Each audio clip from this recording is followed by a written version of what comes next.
This is war.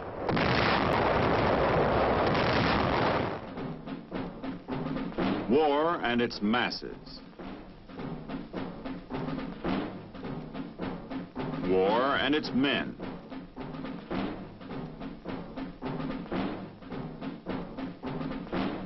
War and its machines.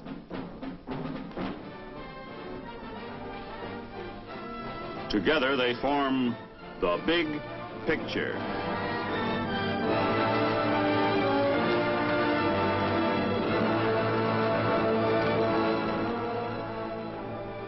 Welcome to the Big Picture. I'm Captain Carl Zimmerman. The Big Picture is a report to you from your Army, an Army committed by you, the people of the United States, to stop communist aggression wherever it may strike. The Big Picture traces the course of events in the Korean campaign through first-hand reports of our combat veterans and through film taken by combat cameramen of the Army Signal Corps. These are the men who daily record on film the big picture as it happens, where it happens. Today, the Big Picture brings into focus our troops below the 38th parallel, forced out of North Korea by the Chinese Reds, but making that enemy pay dearly for every inch of ground gained. You'll see the destruction of the ports of Hungnam and Incheon, the withdrawal across the Han River, airstrikes by our F-86 Sabre jets. You'll hear from two men who were there, Corporal Jim Jankowski and Corporal Tom Miller, who served with the Army Infantry in Korea. And now, let's go back to December 20th, 1950.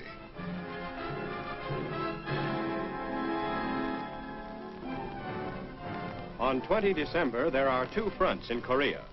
Main concern at this time is the Hungnam beachhead, where evacuation has been in progress since 12 December. On the Western Front, UN forces have withdrawn to a general line near the 38th parallel. The enemy continues to mass strength here. 105,000 troops and 100,000 refugees are evacuated from the Hungnam beachhead to the Pusan-Pohang area to the south, plus vast quantities of supplies and equipment. The Navy and Air Force lay down a curtain of steel until the last man is removed. In the west, there is a gradual strengthening of the battle line. As General Matthew B. Ridgway becomes the new commander in the field, the Chinese are preparing for an all-out attack on Seoul. It comes on New Year's Day. The Allies abandoned Seoul on 4 January. With the entire UN line pulling back, the Chinese suffer 10-to-1 casualties, but continue to push south with overwhelming odds.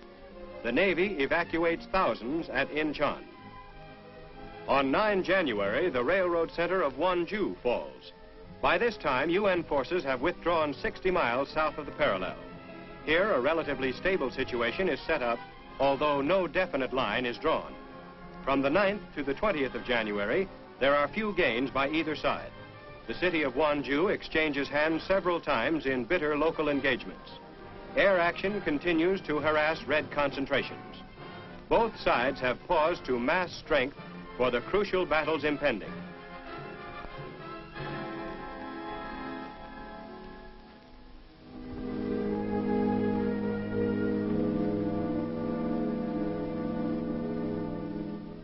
The perimeter of blood and steel about the port of Hungnam is shrinking fast. Hard-pressed by an invading Chinese Communist army that swarms forward with reckless disregard for its casualties, the last of the United Nations troops carry out their orderly withdrawal from military positions that are no longer tenable.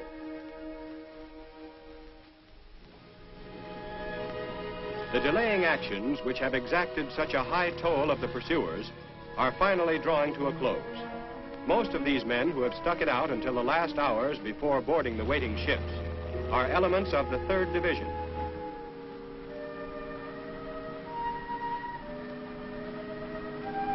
Troops evacuated are being shipped to Pohang and Busan.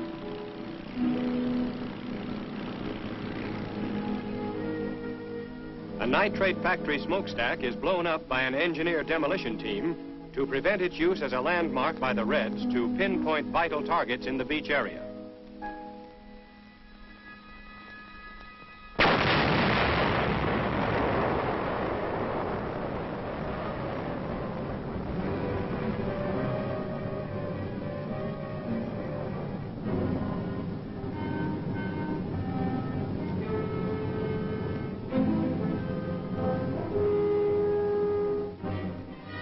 Floating artillery holds back an enemy which will finally be allowed to take possession of the heap of rubble for which it is paid so dearly.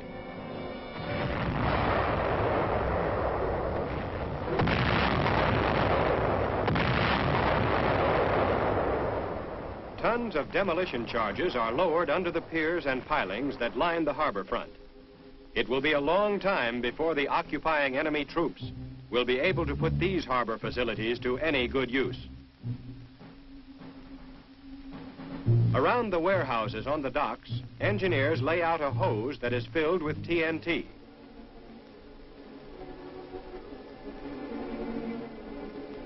Many lengths of the explosive hose are coupled together and laid close to the foundations of the buildings. In the UN's new scorched earth tactics, few buildings are left in which the Chinese Reds will be able to hide from observation or air attack. Primer cord is attached to the hose and paid out to the last safe position at the water's edge. The last remaining troops board landing craft that are armed with machine guns. Detonation devices left in the abandoned city are ticking off their last seconds.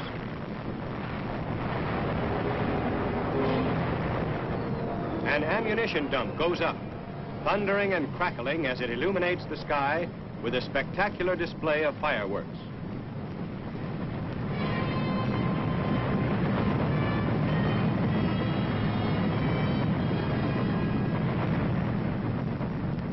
The docks are destroyed.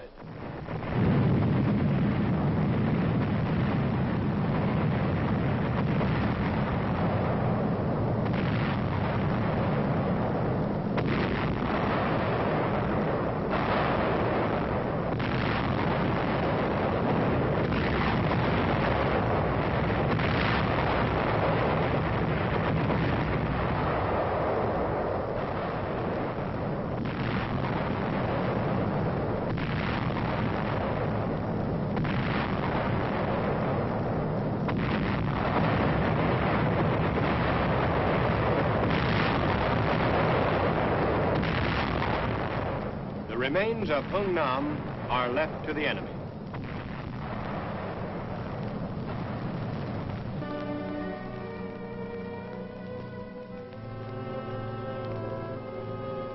A few miles north of Seoul, other UN troops are also pulling back in the face of overwhelming Chinese military manpower. The situation requires the entire 8th Army to be redeployed. Men and machines move back from positions which they had occupied before the vast Chinese hordes had swarmed across the Manchurian border and precipitated an entirely new war. As UN troops withdraw below the 38th parallel, it is estimated that a force of fully 100,000 Chinese are preparing to close in on Seoul. The new lines, which will be commanded by General Ridgway, are regrouping well to the south, where our troops can avoid the danger of entrapment. South Korean guerrilla troops act as the rear guard as they move along in the withdrawal. The once proud capital city of Seoul is soon to be occupied by the enemy. Its last remaining inhabitants are frightened, discouraged, and depressed during a Christmas season in which the words, "Peace on earth, goodwill toward men," become a mockery. The Far East Air Force Combat Cargo Command takes on a mission of mercy. At Kimpo Airfield near Incheon, a precious cargo is assembled for evacuation from battle-torn Korea. Nearly 1,000 Korean orphans and waifs of war are taken aboard C-54s for transfer to an island refuge off the South Korean coast. Aged 6 months to 11 years, these helpless victims of war were to have been settled at a model child welfare center in Seoul under the direction of Lieutenant Colonel R.L. Blaisdell, 5th Air Force chaplain. But with the fall of Seoul now imminent, they are hurried off by air to a sanctuary far from the scene of any future hostilities. With the help of Red Cross, YMCA, and mission officials, the youngsters were gathered up from many points in the war-torn nation. The tiny passengers, many of whom are suffering from starvation, whooping cough, tuberculosis, and other serious illnesses, are cared for with special tenderness by the airmen and nurses. Last-minute evacuation by air is necessary because a Korean ship, which was to have removed the children from Incheon, failed to make its appearance.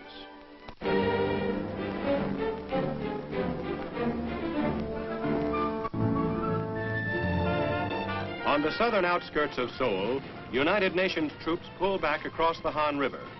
The South Korean government has already moved to Busan. The carefully planned withdrawal from Seoul is orderly and without unnecessary haste, as British and American units fight delaying rearguard actions within the burning city to delay the oncoming Reds, who during the last few days have been attacking with fanatic disregard for their own high losses.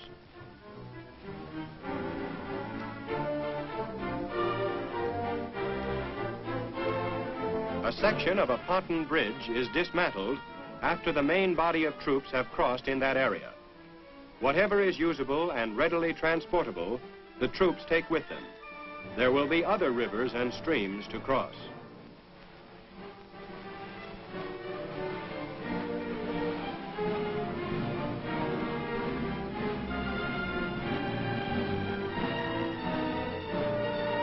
Demolition charges are prepared to blow up the portions of the bridge that are impractical to salvage. Explosives attached, the order is given to destroy the floating span.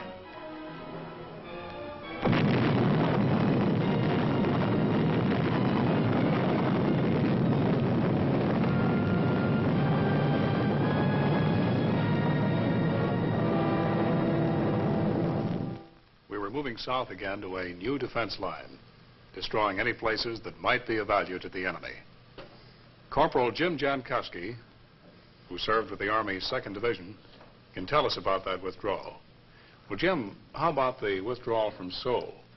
Well, withdrawal from Seoul there, before we started, it was a very nice town there, but after we started going through it, we destroyed all buildings and ammo dumps that the enemy couldn't take and use against us. We didn't want to leave any defensive positions behind for the Chinese, right? No, we didn't. How about the withdrawal across the Han River?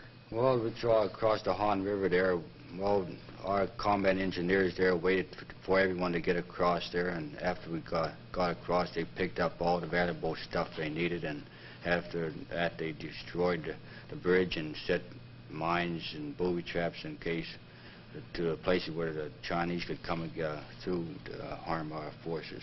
Mm-hmm. Now, the 2nd Division received the brunt of the Chinese attack. What do you remember most about these attacks, Jim? Well, the most I know about the Chinese attacks is, well, they send about 3 waves against you, and the first wave would have burp guns, automatic rifles, and second wave would have grenades, and the third wave wouldn't have nothing. But when we'd shoot down the first wave, we'd destroy them, the third wave would pick up weapons and keep on coming against us, just like throwing a bunch of bodies at you. They didn't place much value on life then, did they, Jim? No, they didn't. They're doped up there, and it seems like their commander officers tell them about they have food and clothing up on the hill, and when they get up there, it just seems like they see they don't have it, and they convince them at next ridge over they got the food and clothing for them. They just dope them up and make them take the ridge. Just keep them moving. Keep them moving. Well, Jim, while we were withdrawing, what was happening to the civilian population? Well, the civilians, our Air Force and Navy and our ground force took care of them, flew them out by airplane and took them by boats and any kind of transportation we could get to take them to the Daegu and Busan perimeter.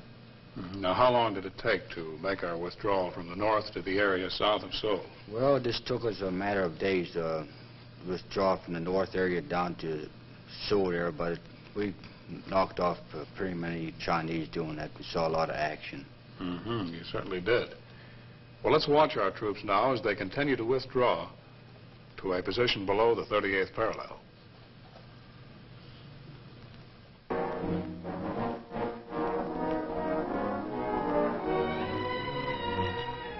Incheon, the seaport for Seoul, is evacuated.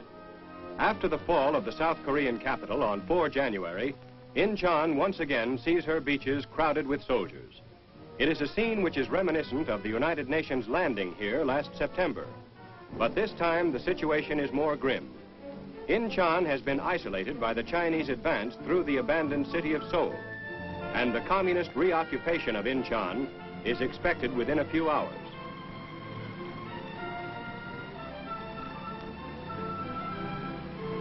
Chief difficulty in carrying out the embarkation here is the unusually high tides, which have a 30-foot rise and fall, limiting the place and time at which landing craft can safely come in.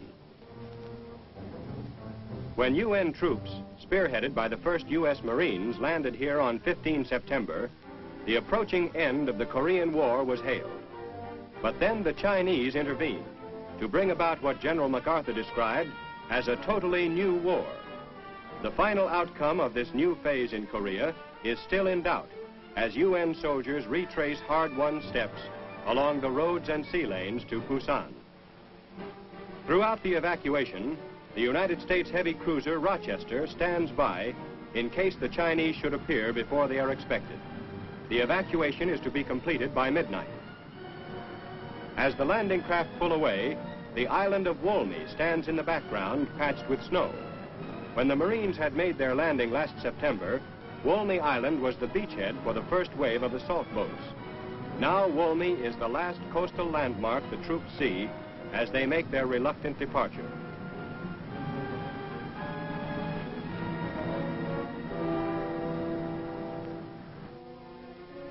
Thousands of civilian refugees from the same area jammed the railroad station at Incheon, patiently waiting their turn for any kind of transportation which offers a chance for escape from the oncoming Red Terror. The civilians from this section of Korea, that has been in UN hands for a number of months, appear better clothed and fed than the refugees evacuated from Hungnam in the east.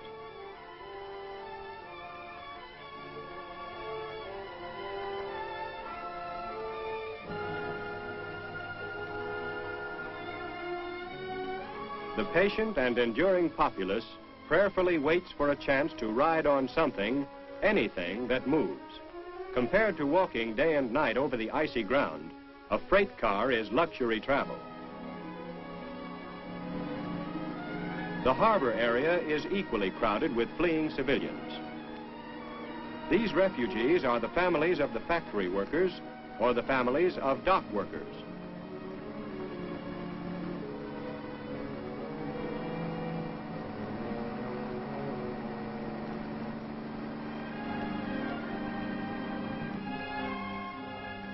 Many refugees arrange for their own transportation. Fishing boats and freighters are pressed into service. The fare is 10,000 won, or about $30, for the 36-hour sea journey to Busan.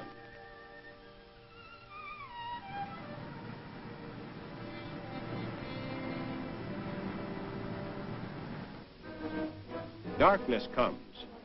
At first, there are only a few fires visible. Then, Incheon is destroyed in the face of the advancing enemy.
As dawn breaks over the suburban town of Ascom, debris burns in the deserted streets. This is the site of a former arsenal.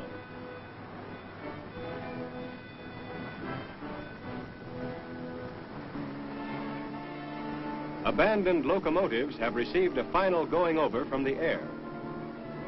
Kimpo Airfield, 12 miles inland, lies in smoking ruin. Typical of Incheon's total devastation are the locks, which once protected its tidal basin. To the troops of Communist China are left these remains of a Korean city.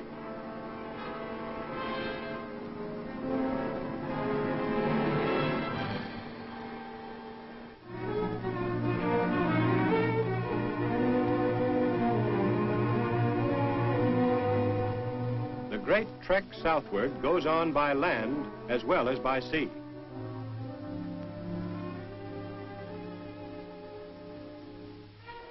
Up to the last, every bridge across the Han River is taxed to its capacity. A million civilians have already started southward from Seoul, but still the stream of refugees continues, slowly making its way over frozen rivers and fields. A serious problem for UN authorities, these people must somehow be cared for in the already overcrowded southern refugee centers.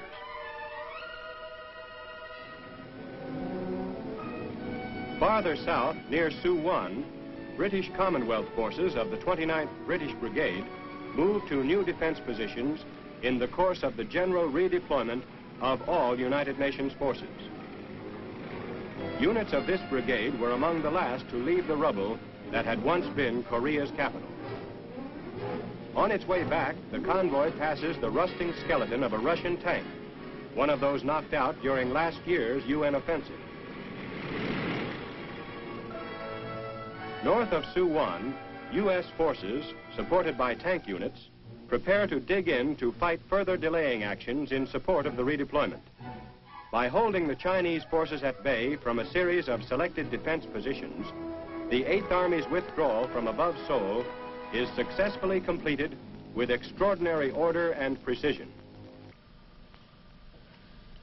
About this time, the 1st Cavalry Division was withdrawing to the south below the 38th parallel, just west of Seoul. And with the 1st Cav, with the 5th Regiment, was Corporal Tom Miller. Well, Tom, are you pretty proud of this outfit, 1st Cavalry Division? Yes, I am. How long were you with them? 3 years. Saw occupation duty and... In Japan. We pulled occupation duty before we left for Korea, which was on the 18th of July. Mm-hmm. Tom, you were with the INR platoon, weren't you? Just what does an INR platoon do? Well, the missions of an INR platoon is to go out and contact the enemy without getting in a fight them, find out their positions, their gun positions, and how strong they are in manpower, and what type of weapons they use, and get it back to headquarters so that they can take it and break it down, base their attack on our information. Could you give us an example of how you operated? Well, such as one patrol we went out on, we crossed through the lines, and we were receiving some information from a Korean woman. And she told us that there was 8 Korean soldiers sleeping up a draw with one automatic weapon. So we ventured up there to check on them, and we found out that there was 8 up there, but she didn't say nothing about the other 300 on the surrounding hills. Mm. So when we finally did fight our way out of there and get back to our lines, we was able to give the information to headquarters so that they could fix it up so our troops would not get caught in the same thing as we did. Right. Well, how about these Chinese, Tom? What do you think of them as fighters? Well, at first they had their professional soldier, which had been paid, and he fought for quite some time, so he knew how to fight. But now they've been grabbing anything they get their hands on from farms, and they're not well equipped and not well trained, and some of them gave up easy. But at first, some of them are fight pretty hard, and they fight till they're dead. This withdrawal of ours, south below the 38th parallel, what was it like, Tom? Well, it was played on a leapfrog basis, where one division would move back behind, say, 2 divisions and set up a rear guard action. Then the other 2 divisions would move behind them. And they kept that up. They'd just leap one division behind the other one, all the way back. And the one that stayed behind got it plenty rough, huh? Oh, yes, sir. Right. Well, now, how about the air support you got as you were withdrawing? Well, we had wonderful air support, especially with fighter planes, which slowed the enemy up from advancing on us too fast. They used a lot of napalm, Tom? Yes, they did. Napalm could cover a ridge and wood area very wonderfully, and whatever it hit, it would just burn up quickly. That would really dig them out, wouldn't it? Oh, yes. And it hit a tank, it just burned everything in it and the crew in the tank. Well, Tom, let's watch the Air Force now as they make it pretty uncomfortable for the Chinese.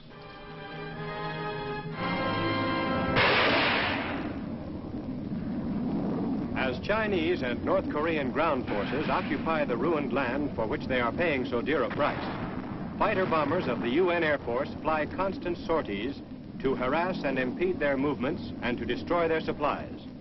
The merciless blasting is in line with our determined efforts to prevent the enemy from marshaling sufficient troops for a major push before the UN forces have time to consolidate their strength in their new positions.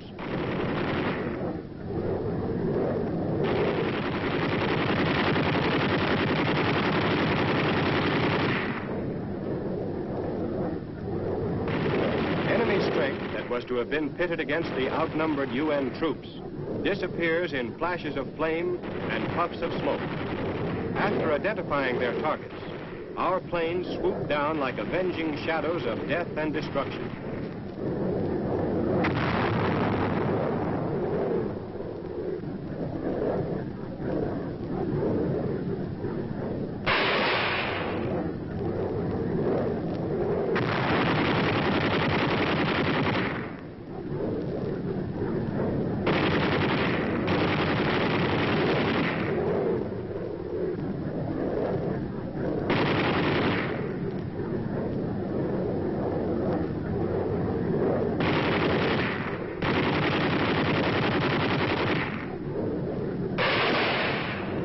Reports from North Korean prisoners indicate that the incessant air attacks are wreaking havoc with troop morale. The enemy is kept off balance and prevented from holding the tactical initiative. Those were the events that comprised the big picture from December 20th, 1950 to January 20th, 1951.